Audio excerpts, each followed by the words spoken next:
khianat, itu dengki khianatnya abang. Jadi dalam bahasa Arab disebutkan khianat itu adalah hasud, dengki itu adalah hasud. Khianat dalam bahasa Arab itu khanat. Jadi berbeda-beda persoalan.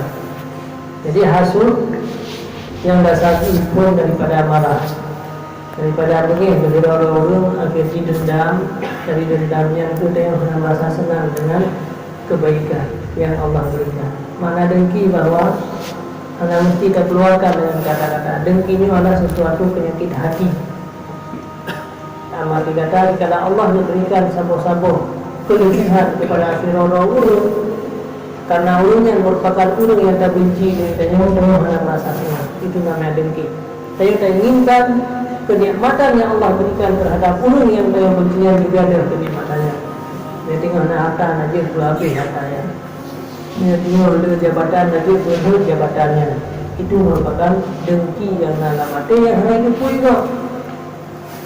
Makanya efek daripada dengkinya ini berat, bisa menghapuskan seluruh amalan-amal. Innal hasada ya'kulul hasanah kama ta'kulun narul hatabah.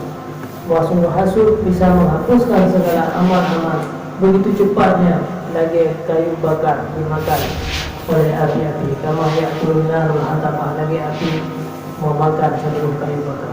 Ini yang harus hati-hati dan bahkan dengkinya bukanlah terjadi hanya pada orang-orang yang tingkat bawah, bukan terjadi pada orang-orang awam. Yang lebih banyak lagi dengkinya terjadi pada ulama-ulama. Makanya hadis Rasulullah disampaikan sitatun yadkhulun nar sitatun. Ada 6 kelompok manusia yang masuk neraka gara-gara 6 perkara. Yang terakhir yang Rasulullah sebutkan al-ulama bil hasad. Banyak para ulama-ulama yang masuk neraka. Dia kesirah tunggu, dia kesirah pendakwah, dia kesirah ulama. Belum tentu akan berhasil, belum tentu sukses. Akan tetapi juga ada jalur untuk idaman syaitan supaya beliau dijerumus, dibawa kepada neraka jahanam. Rasulullah menyampaikan demikian. Tidak sedikit para orang-orang yang hebat, orang-orang yang alim, orang-orang yang lihat ilmu di masa yang lalu, mereka sangat banyak ilmunya, akan tetapi mereka masuk dalam neraka jahanam gara-gara bil hasan ini. Dina dayahnya mendayah haji, karena karame orang madayahnya orang mau nanti dayahnya karamenya bulan nanti. Itu dengki namanya. Karena sebenarnya tidak patuh.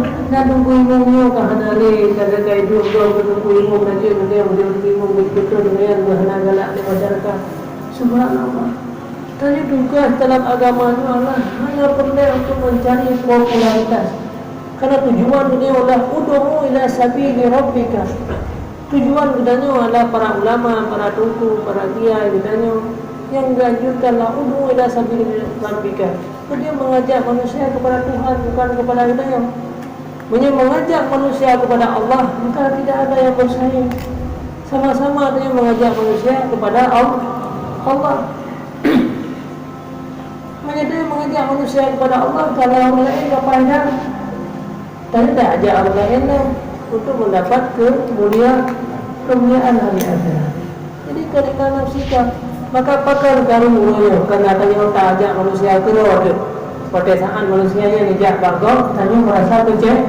Tapi kalau kita mengajak manusia kepada jalan Allah, hanya itu masalah dalam kehidupan saya. Ini ketugasan anda, maka harus berhati-hati. Jadi kan berarti Pak Buku, para ulama yang mereka mengatakan semua manusia yang sama. Dimanapun posisi kita yang tetap saja syaitan yang selalu mengarah kepada keburukan. Maka hadisnya Rasulullah SAW sitatun, ada 6 macam manusia yang masuk neraka gara-gara 6 macam yang terakhir yang disebutkan. Allah ulama bil hasan. Para ulama itu dengan gara-gara hasil. Maka berhati-hatilah. Jadi belum aman tanya dari program kata dia ilmu agama yang cukup lama, kemudian tanya menjadi panutan, yaitu ilmu berbagai macam dengan budaya golongan aman dalam budaya. Maka perlu katanya untuk membersihkan hati-hati budaya supaya hilang daripada rasa hasud dan dengki, karena itu akan menghapuskan amal-amal yang lain. Maka berdoalah selalu tanya agar selamat ada yang